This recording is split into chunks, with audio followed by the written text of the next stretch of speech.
Hello friends, कैसे हैं आप लोग।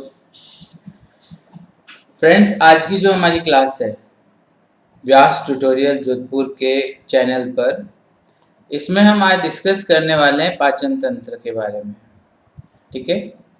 जो पाचन तंत्र है, आपको मैंने बताया था कि हमने प्रीवियस क्लास के अंदर पाचन तंत्र के बारे में पढ़ा था कि पाचन तंत्र जो है इसकी थियोरी ये हमने प्रीवियस क्लास में पढ़ी थी। ठीक है। आज हम ये पढ़ने चाह रहे हैं कि जो हमने पाचन तंत्र पढ़ा उस पाचन तंत्र के ऊपर क्या क्या क्वेश्चंस बनते हैं, कौन कौन से एमसीक्यूज बनते हैं, मल्टीपल चॉइस क्वेश्चंस जो होते हैं वो कौन कौन से बनते हैं, वो हम आज की क्लास में डिस्कस करने वाले हैं। ओके।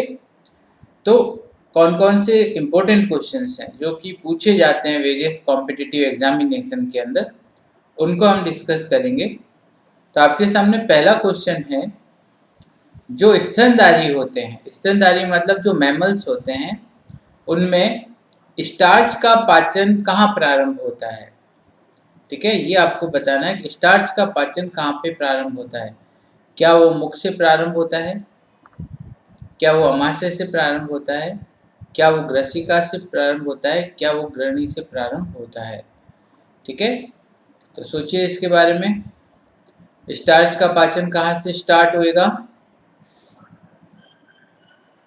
देखिए, स्टार्च का पाचन जो होता है वो मुख्यतया मुख से प्रारंभ हो जाता है। मुख के अंदर जो स्टार्च होता है ना, जो हम खाते हैं खाने के अंदर, इस स्टार्च का माल्टोज में, इसमें माल्टोज में परिवर्तन होता है। और ये कौन करता है, सेल्यूलरी एमाइलेज, जो हमारे लार के अंदर पाया जाता है। तो स्टार्च का पाचन मुख से ही प्रारंभ हो जाएगा। कहाँ से प्रारंभ हो जाएगा, मुख से ही प्रारंभ हो जाएगा। ओके, चलिए अगला क्वेश्चन है। ये क्वेश्चन बार बार पूछा जाता है कि जो मनुष्य है, मानव जो है, उनमें दंत सूत्र क्या होता है।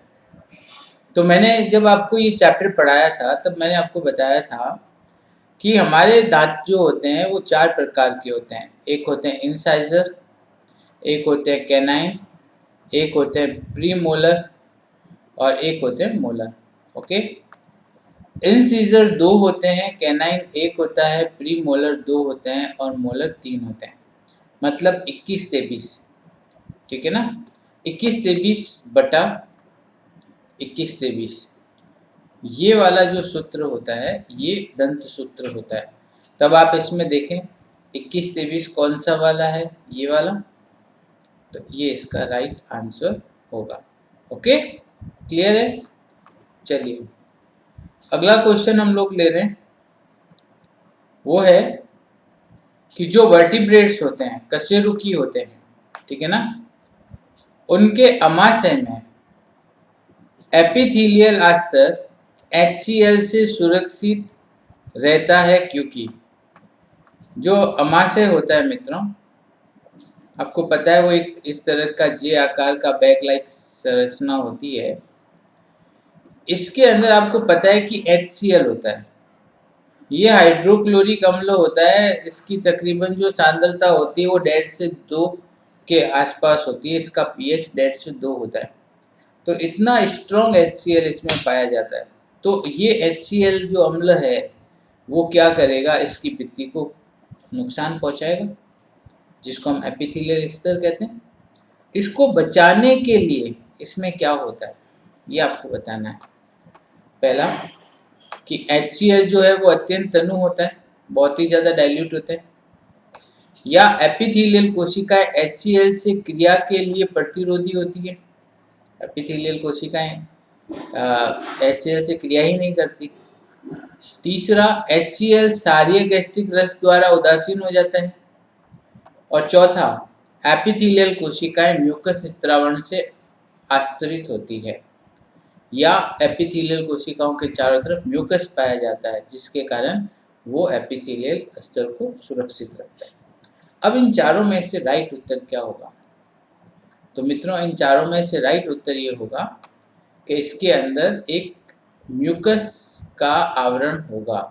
किसका आवरण होगा, म्यूकस का आवरण होगा। यहाँ देखो, ये जो अंदर वाली जो भित्ति है ना, यहाँ पे म्यूकस का आवरण होता है, जो क्या करता है कि इसको प्रोटेक्ट करता है, बचाता है HCl से। ठीक है, कौन? ये म्यूकस। ठीक है, क्लियर? चलिए, अगला पॉइंट हम लोग जो डिस्कस कर रहे हैं, वो हम डिस्कस कर रहे हैं ये वाला। ये पूछा जाता है कि जो कशेरुक होते हैं, वर्टिब्रेट्स होते हैं, जैसे मानव समझ लीजिए, उसके अमाशय में मुख्यतया किसका पाचन होगा? मुख्यतया किसका पाचन होगा? मेनली किसका पाचन होगा? प्रोटीन का, कार्बोहाइड्रेट का, वसा का, या न्यूक्लिक अम्ल का? तो हमने जब इसको पढ़ा था अमाशय में पाचन, तो हमने वहाँ पर भी डिटेल से पढ़ा था कि HCl क्या करता है, कुछ ऐसे एंजाइमों को सक्रिय करता है जो प्रोटीन पाचक होते हैं। कौन से होते हैं? प्रोटीन पाचक होते हैं। क्योंकि अमाशय में मुख्यतया जो पाचन होगा वो प्रोटीन का होगा, और प्रोटीन का पाचन प्रारंभ अमाशय में होगा और छोटी आंत की शुरुआत तक में पूरा हो जाएगा। ठीक है ना? क्लियर है? चलिए, अगला क्वेश्चन हम लोग जो देख रहे हैं, वो क्वेश्चन बनता है, वो इस टाइप का कुछ है। म्यूकस का क्या कार्य है? जैसे अभी हम लोगों ने देखा था म्यूकस का, कि वो क्या करता है, HCl से सुरक्षा करता है। किसकी? अमाशय की, बताया था। तो वही है कि म्यूकस का कार्य क्या पाचन का होगा, जठर भित्ति की सुरक्षा, मतलब अमाशय की भित्ति की सुरक्षा होगा, अवशोषण होगा, या उपरोक्त सभी होगा। आपको पता है मित्रों, ज़्यादातर टीचर आपको यही बोलते हैं कि जहाँ उपरोक्त सभी है उसको राइट कर दो, बच्चा वो करके आ जाता है और कई जगहों पर गलत हो जाता है। यहाँ पे भी वो गलत है। ठीक है, सही क्या है कि म्यूकस जो है वो HCl से अमाशय की भित्ति की सुरक्षा करता है। ठीक है, क्लियर? चलिए, अगला क्वेश्चन हम जो देख रहे हैं वो ये वाला है आपके सामने। ये वाला क्वेश्चन है, टाइलिन का स्त्रवण करती है। टाइलिन का स्त्रवण कौन करता है, ये आपको बताना है। तो टाइलिन का स्त्रवण मित्रों कौन करता है? लार ग्रंथियां करती हैं, जठर ग्रंथियां करती हैं, पाचन ग्रंथियां करती है, या ब्रूनर की ग्रंथियां करती हैं? आपको पता है टाइलिन जो है वो लार में पाया जाता है। ठीक है, इसको एमाइलेज भी बोलते हैं, सैलिवरी एमाइलेज भी बोलते हैं, और ये मुख के अंदर लार ग्रंथियों के द्वारा स्त्रावित होता है। ठीक है, चलिए, अगला क्वेश्चन हम लोग देखते हैं, वो ये है, मनुष्य में अगर हम ह्यूमन बीइंग की बात करें तो सैलिवरी ग्रंथियां, मतलब जो लार ग्रंथियां हैं, उनकी कितनी संख्या होगी? ठीक है, 2 जोड़ी, 3 जोड़ी, 4 जोड़ी, या 5 जोड़ी? ये आपको पता होना चाहिए। ये क्वेश्चन बार बार पूछा गया है। मनुष्य के अंदर जो लार ग्रंथियां हैं, सलाइवरी ग्रंथियां हैं, उनकी संख्या मित्रों 3 जोड़ी होती है। कितनी होती है? 3 जोड़ी होती है। ठीक है, चलिए, अगला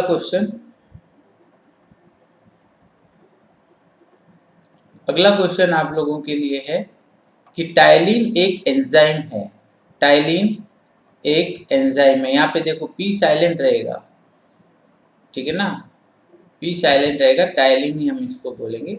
तो एक एंजाइम है, किसका? सैलिवरी रस का, अग्नाशय रस का, आंत्रिय रस का, या उपरोक्त में से कोई नहीं। तो टाइलिन कहाँ पाया जाता है? सलाइवा में, लार में पाया जाता है, इसलिए हम इसको सलाइवरी रस का एंजाइम कहते हैं।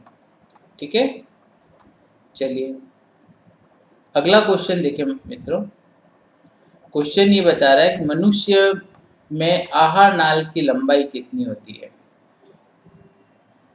अब ये जब क्वेश्चन आता है, तो जब मैंने पढ़ाया था तब मैंने उसको मीटर में बताया था, यहाँ फिट में आ गया।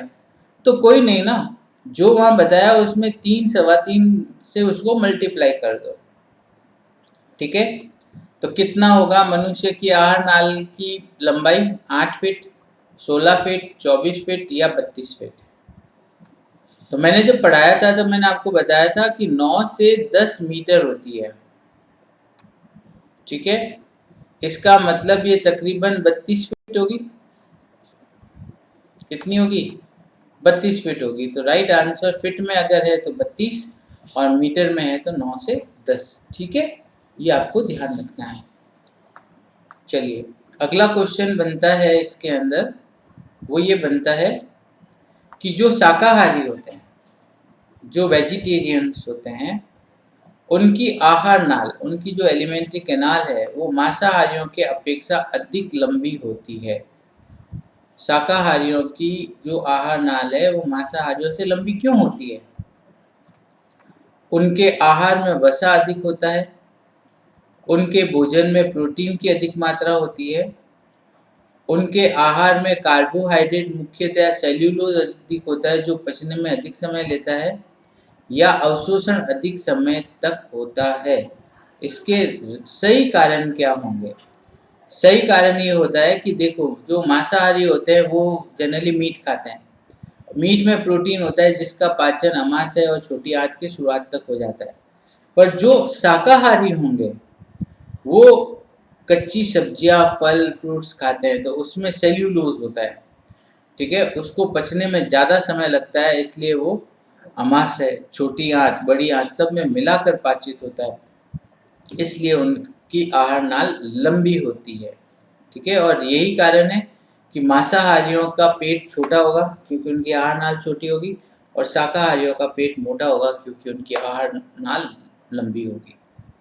ठीक है, चलिए अगला पॉइंट जो हम देख रहे हैं वो देख रहे हैं प्रोटीन का पाचन। जो प्रोटीन का पाचन है मित्रों, ये कहाँ होता है? मुख्यतया प्रोटीन का पाचन कहाँ होता है? ग्रसिका में, अमाशय में, छोटी आंत में, या मुख्य गुहा में? कहाँ पर होगा? तो मित्रों प्रोटीन का पाचन मुख्यतया हम छोटी आंत में तो नहीं होगा मित्रों, ये इसका पाचन मुख्यतया होगा अमाशय के अंदर। कहाँ होगा? अमाशय के अंदर, जहाँ पर HCl क्या करेगा, क्या इनके एंजाइम्स जो हैं इनको एक्टिवेट करेगा। प्रोटीन पाचक एंजाइमों को ये एक्टिवेट करेगा। ठीक है, कौन? HCl। ठीक है, चलिए अगला क्वेश्चन हम लोग देख रहे हैं, वो है आंत्रिय विलाई। आपको पता है कि जो हमारी आंतें होती हैं उसमें कुछ विलाइज होती हैं। ठीक है, मैंने आपको चित्र में भी बताया था कि जैसे ये मनुष्य की आंत्र है। ठीक है, इस आंत्र के अंदर अंदर की तरफ कुछ ऐसे उभार होते हैं, या अंदर की तरफ कुछ ऐसे उभार होते हैं जो इसके सरफेस एरिया को बढ़ा देते हैं। ठीक है, और इन उभारों को हम लोग क्या कहते हैं? विलाई। क्या कहते हैं? विलाई। तो ये किससे संबंधित है? ये विलाई किससे संबंधित है? स्वांगीकरण से, एसिमिलेशन से, स्त्रवण से मतलब सिक्रेशन से, परानिस्यंदन से, अल्ट्राफिल्ट्रेशन से, या अवशोषण से, एब्जॉर्प्शन से। तो इसका राइट आंसर होगा मित्रों कि विलाइज जो होती हैं वो अवशोषण से संबंधित होती हैं, और ये इसलिए उभरी हुई होती हैं कि ये पृष्ठीय क्षेत्रफल को बढ़ा देती हैं। क्या करती हैं? पृष्ठीय क्षेत्रफल को बढ़ा देती हैं। ओके, अगला क्वेश्चन जो बना है वो ऐसा बना है कि जो मनुष्य होते हैं, ठीक है ना, इन मनुष्य के अंदर हमको पता है कि छोटी आंत में भोजन के साथ मिश्रित होने वाले 3 स्रावी पदार्थ हैं। छोटी आंत के अंदर अमाशय के बाद क्या क्या चीज़ें भोजन के अंदर मिलती है? सलाइवा, गैस्ट्रिक रस, बाइल, गैस्ट्रिक रस, बाइल, अग्नाशय रस, बाइल, अग्नाशय आत्रेय रस, अग्नाशय रस, आत्रेय रस और गैस्ट्रिक रस। अब आपको पता है कि हम जब भी इसको देखें तो हमें ये पता है कि सलाइवा तो मुख में होता है, गैस्ट्रिक रस अमाशय में होता है, और बाइल जो है वो छोटी आंत में मिलता है। गैस्ट्रिक रस अमाशय में होता है, बाइल और अग्नाशय दोनों छोटी आंत्र में होते हैं। बाइल, अग्नाशय और आत्रेय रस तीनों छोटी आंत्र में होते हैं। अग्नाशय, आत्रेय रस और गैस्ट्रिक रस अमाशय में होता है। तो मतलब इसका राइट आंसर कौन सा बनेगा? सी वाला, ठीक है ना, जो कि छोटी आंत में पाए जाते हैं। ठीक है, क्लियर। अगला क्वेश्चन जो है वो ये है कि वर्मीफॉर्म अपेंडिक्स एक भाग है। जो वर्मीफॉर्म अपेंडिक्स है वो किसका भाग है? आहार नाल का, तंत्रिका तंत्र का, संवहनी तंत्र का या प्रजनन तंत्र का? तो मित्रों मैं आपको बता दूं कि वर्मीफॉर्म अपेंडिक्स जनरली पशुओं के अंदर, मवेशियों के अंदर सेल्यूलोज का पाचन करता है।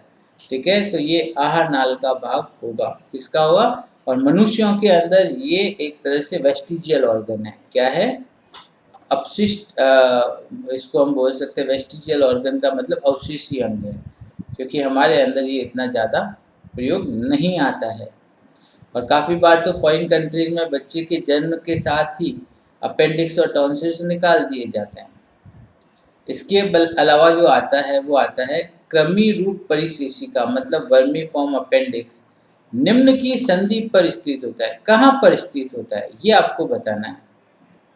ठीक है, तो मैं आपको बता दूं कि जो वर्मीफॉर्म अपेंडिक्स है, ठीक है, वो हमेशा छोटी आंत और बड़ी आंत की संधि पर होगा। कहाँ होगा? छोटी आंत और बड़ी आंत की संधि पर होगा। समझ गए? ये चीज़ आपको याद रखनी है, ये हमने उसमें भी देख लिया था।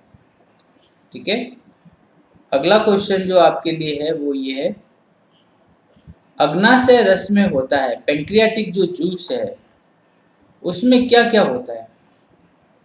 तो आपको पता है कि अग्नाशय रस को हम संपूर्ण पाचक रस कहते हैं। ये सब चीज़ों का पाचन कर लेता है।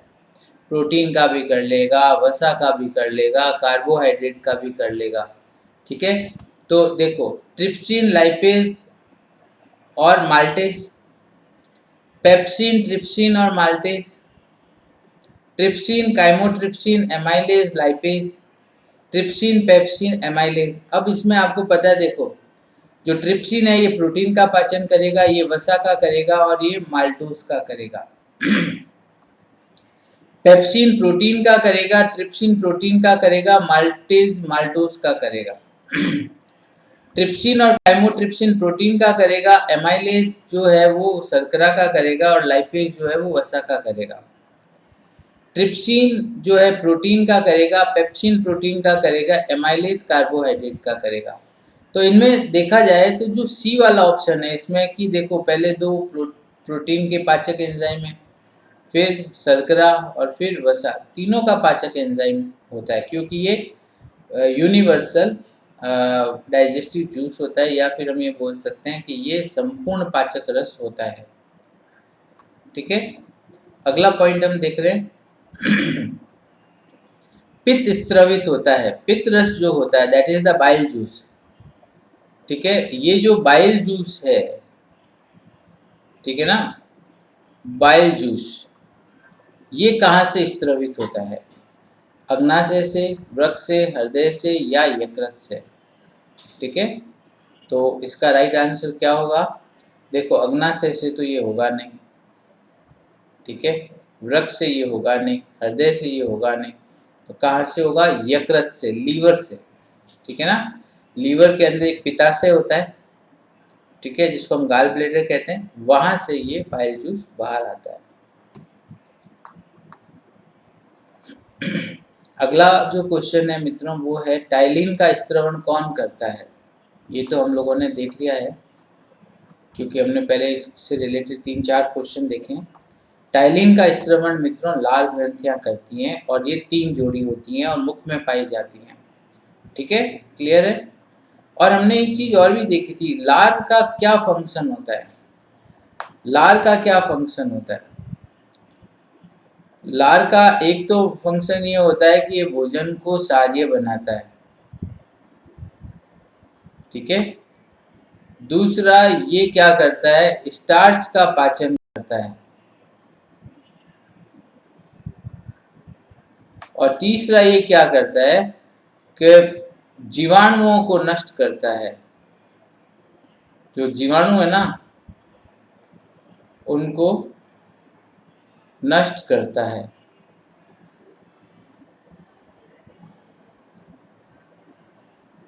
ठीक है, ये 3 काम करता है। कौन? लाल। दूसरा, हमें बोलने में मदद करता है, अपन ने वहाँ पे डिस्कस करा है। ठीक है, इसके बाद में जो क्वेश्चन बनता है वो ये बनता है, वर्मीफॉर्म अपेंडिक्स, जो अपेंडिक्स है वो किसका भाग है? तो वर्मीफॉर्म अपेंडिक्स हमारे एलिमेंट्री कैनाल का भाग है, आहार नाल का भाग है। ये क्वेश्चन रिपीट हो गया।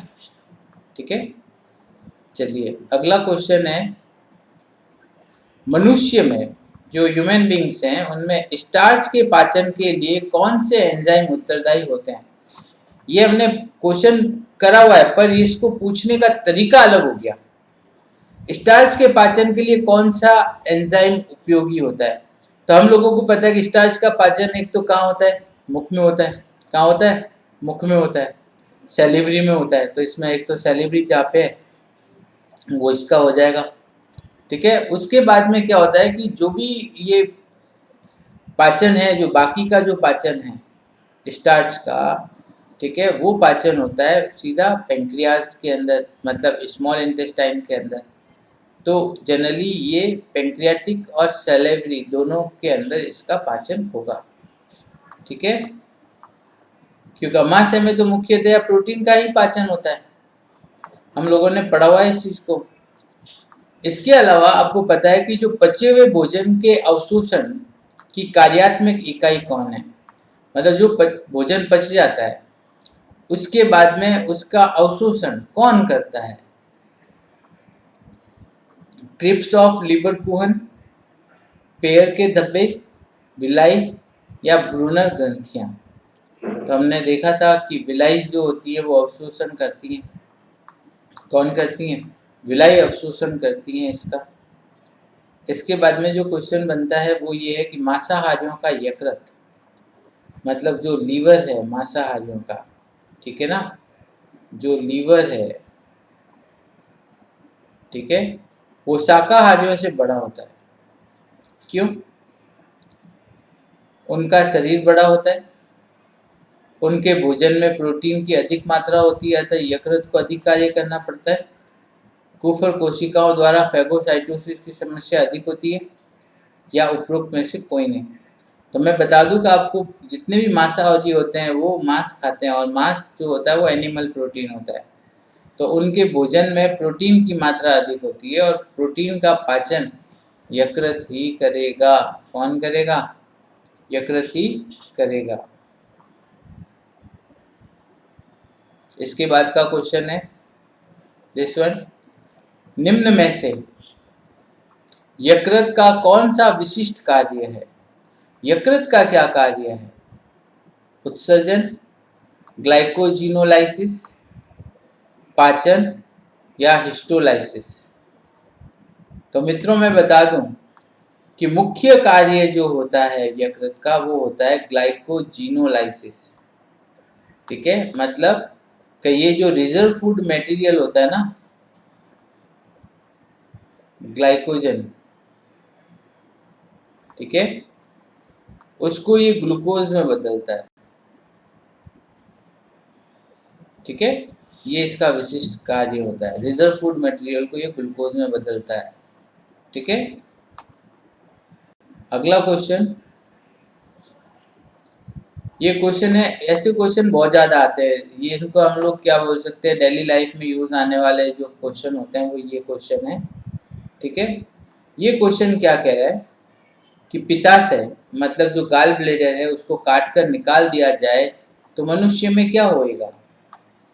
वसा के पाचन में अनियमितता होगी, आंत्र की अम्लीयता में वृद्धि होगी, पीलिया हो जाएगा, या उपरोक्त में से कोई नहीं।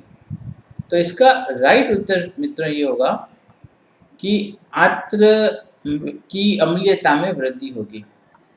मैं इसके बारे में आपको बताता हूँ। देखो, मुख के अंदर जो पाचन होता है, ठीक है, वो क्षारीय माध्यम में होता है। कौन से माध्यम में होता है? क्षारीय माध्यम में होता है। उसके बाद में अमाशय के अंदर जो पाचन होगा, ठीक है, वो एसिडिक मीडियम में होगा, अम्लीय माध्यम में होगा। और आंत्र में जो पाचन होगा, ठीक है, वो पुनः क्षारीय माध्यम में होगा। तो अगर अमाशय के अम्लीय भोजन को क्षारीय में बदलने का काम, ठीक है, पित्ताशय से आने वाला पित्त रस करता है। कौन करता है? बाइल जूस, बाइल जूस करता है। अगर हम ये कहते हैं कि अगर हमने पित्ताशय को ही हटा दिया तो बाइल जूस अम्ल को क्षार में नहीं बदल पाएगा और आंत्र में सारा अम्लीय माध्यम रह जाएगा और अम्लीय माध्यम में पाचन नहीं होता अमाशय में आने वाले एंजाइमों के द्वारा। तो ये क्या करेगा? ये देखिए, ये आंत्र की अम्लीयता में वृद्धि कर देगा, एसिडिटी बढ़ा देगा। ठीक है, चलिए अगला पॉइंट है वो ये है कि लैक्टेज पाया जाता है। एज, जिसके पीछे भी वर्ड आ जाए एज, जैसे ये देखो लैक्टेज, एज आ गया तो वो एंजाइम हो गया। अब ये लैक्टेज वर्ड आया हुआ है लैक्टोज से, मतलब द्विकार्बन शर्करा। ठीक है, मतलब 2 मॉलिक्यूल वाली जो शर्करा होती है लैक्टोज, उससे लैक्टेज आया और ये क्या करता है? शर्करा का पाचन करता है। कहाँ पाया जाएगा? लार में। लार में तो आपको पता है टाइलिन है या सैलिवरी एमाइलेज पाया जाएगा। बाइल में, बाइल जूस के अंदर बिल्कुल भी नहीं, बाइल जूस में कोई भी पाचक एंजाइम नहीं होता है। अग्नाशय रस में, अग्नाशय रस में भी नहीं होता है। ये आंत्रीय रस में पाया जाता है। इसमें पाया जाता है जहाँ पे ये लैक्टोज को ग्लूकोज और फ्रुक्टोज में कन्वर्ट करता है। ठीक है ना? चलिए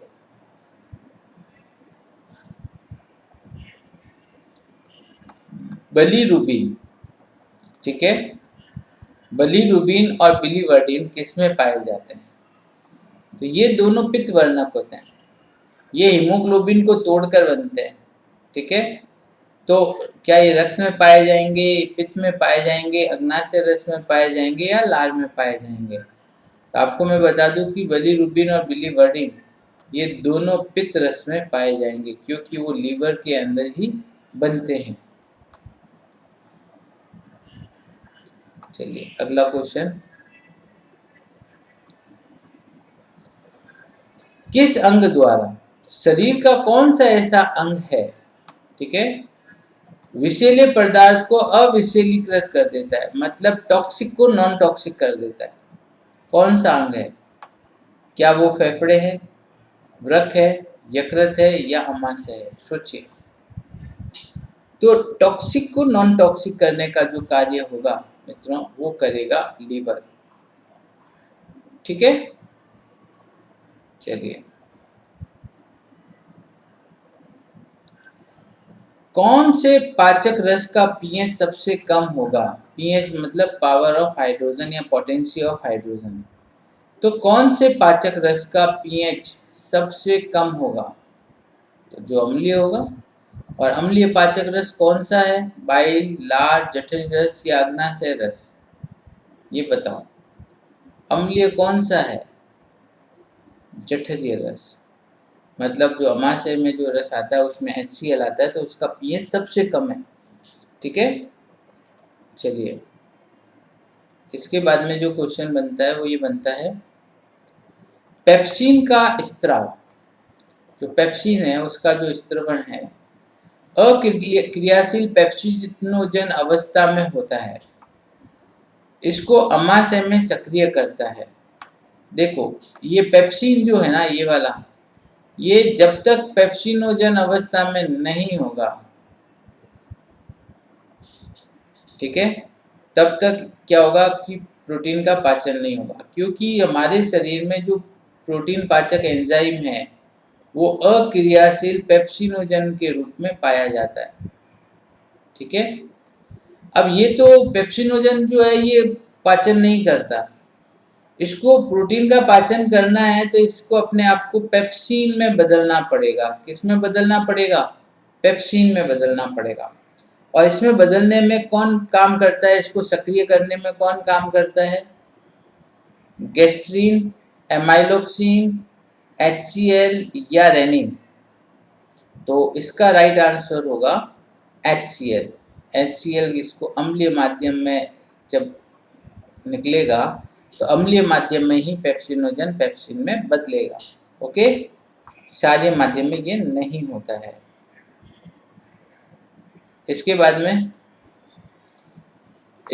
में आता है कि यकृत में, ठीक है, शर्करा से ग्लाइकोजन संश्लेषण की क्रिया कहलाती है। मतलब शर्करा से ग्लाइकोजन बन रहा है, ठीक है, बन रहा है। क्या बन रहा है? ग्लाइकोजन बन रहा है। तो क्या ये ग्लाइकोजिनेसिस होगी, क्या ग्लाइकोलाइसिस होगी, क्या ग्लाइकोजिनोलाइसिस होगी या ग्लूकोलाइसिस होगी? अब एक वर्ड आप याद रखिएगा, लाइसिस का मतलब होता है टूटना। जो लाइसिस होता है ना, लाइसिस का मतलब क्या होता है? टूटना। यहाँ पे शर्करा से ग्लाइकोजन संश्लेषण बन रहा है, तो इसमें बी, सी और डी तो होंगे ही नहीं। सीधा क्या होगा? ग्लाइकोजिनेसिस। क्या होगा? ग्लाइकोजिनेसिस। इसके अलावा अगला क्वेश्चन आता है, न्यूक्लिक अम्ल का अंतिम उत्पाद क्या है? अमीनो अम्ल, यूरिक अम्ल, प्यूरिन, रक्त, क्या है? तो इसका राइट आंसर होगा प्यूरिन। प्यूरिन एक नाइट्रोजन क्षार है। आपको पता है न्यूक्लिक अम्ल क्या होते हैं? डीएनए और आरएनए होते हैं, ये होते हैं। ये किन से बनते हैं? न्यूक्लियोटाइड से बनते हैं, ठीक है। न्यूक्लियोटाइड किन से बनते हैं? न्यूक्लियोसाइड से बनते हैं। न्यूक्लियोसाइड आगे जाकर शुगर, इसको मैं थोड़ा रब कर देता हूं,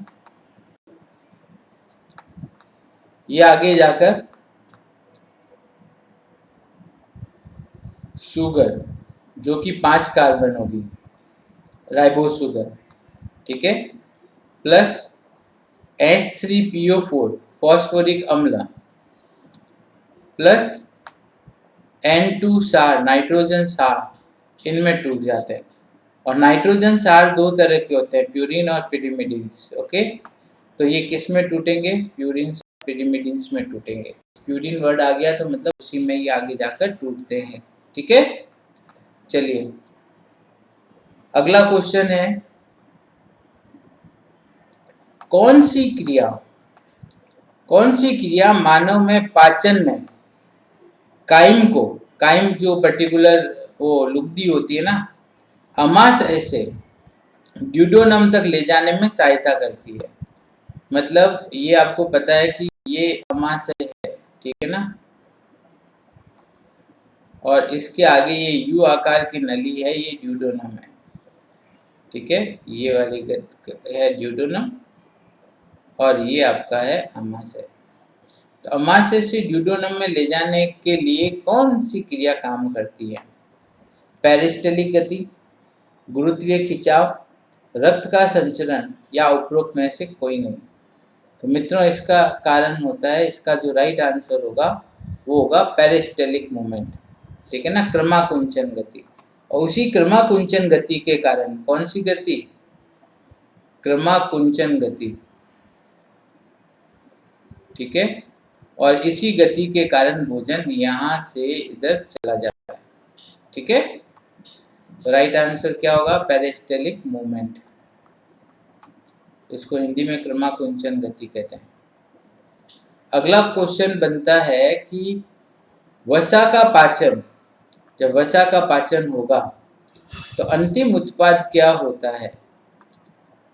तो आपको पता है कि वसा का अंतिम उत्पाद क्या? अमीनो अम्ल होगा, स्टार्च होगा, वसीय अम्ल होगा या ग्लूकोज होगा? तो ये आपको पता होना चाहिए। तो मित्रों मैं आपको बता दूं कि वसा जब टूटता है, ठीक है, तो वो वश्य अम्ल प्लस ग्लिसरॉल में टूटता है। तो अंतिम उत्पाद क्या हो गया? वश्य अम्ल। तो इसका राइट आंसर क्या होगा? वश्य अम्ल। पाचन की क्रियाविधि है, वसा का पाचन नहीं है। ठीक है, चलिए अगला क्वेश्चन है। ये बहुत अच्छा क्वेश्चन है, ये इम्पोर्टेंट क्वेश्चन आ जाता है कि ट्रिप्सिन पेप्सिन से भिन्न है क्योंकि। अब आपको पता है कि ट्रिप्सिन जो है, ठीक है, ये आंत्र के अंदर स्रवित होती है, ट्रिप्सिन और काइमोट्रिप्सिन। और पेप्सिन जो है वो अमाशय के अंदर स्रवित होती है। दोनों का कार्य प्रोटीन का पाचन है, पर इनमें अंतर क्या है? प्रोटीन का पाचन क्षारीय माध्यम में करेगा, जबकि पेप्सिन अम्लीय माध्यम में करेगा। प्रोटीन का पाचन अम्लीय माध्यम में करेगा, जबकि पेप्सिन क्षारीय माध्यम में करेगा। ए तथा बी दोनों या उपरोक्त में से कोई नहीं। तो मित्रों आपको पता है कि अमाशय के अंदर पाचन जो होता है वो अम्लीय माध्यम में होगा और आंत्र में क्षारीय माध्यम में होगा। तो ट्रिप्सिन में क्या होगा? प्रोटीन का जो पाचन है वो तो क्षारीय माध्यम से करेगा, जबकि पेप्सिन जो है वो उसको अम्लीय माध्यम में पाचित करेगा। तो right answer is a. Okay, चलिए यदि प्रोटीन के पीएच का मान 1.6 कर दिया जाए तो किस एंजाइम के द्वारा इसका पाचन संभव होगा? प्रोटीन का पाचन 1.6 है, तो ये माध्यम क्या हो गया? अम्लीय। क्या हो गया? अम्लीय माध्यम हो गया। अम्लीय माध्यम में कौन पाचन करेगा? ट्रिप्सिन, पेप्सिन, एमाइलेज या इरेप्सिन? तो that time right answer is अम्लीय माध्यम में हमेशा पेप्सिन करेगा पाचन। ठीक है, चलिए द नेक्स्ट क्वेश्चन इज, अब यहां देखो आप, वह एंजाइम जो प्रोटोजोआ से लेकर स्तनधारियों तक सभी में पाया जाता है, छोटे से छोटे और बड़े से बड़े में पाया जाए, वो एंजाइम कौन सा है? Amylase, trypsin, pepsin, lipase? तो right answer will be trypsin. Trypsin एक ऐसा एंजाइम है जिसको हम सावर्तिक एंजाइम कहते हैं। एक कोशिकीय प्रोटोजोआ में भी पाया जाएगा और बहुकोशिकीय मैमल्स के अंदर भी पाया जाएगा। ठीक है, चलिए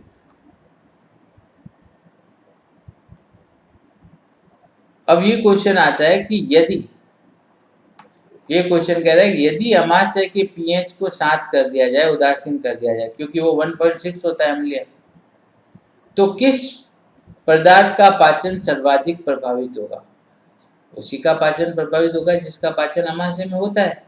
तो सबसे ज़्यादा अमाशय में पाचन किसका होगा? सुक्रोज का, स्टार्च का, प्रोटीन का या वसा का?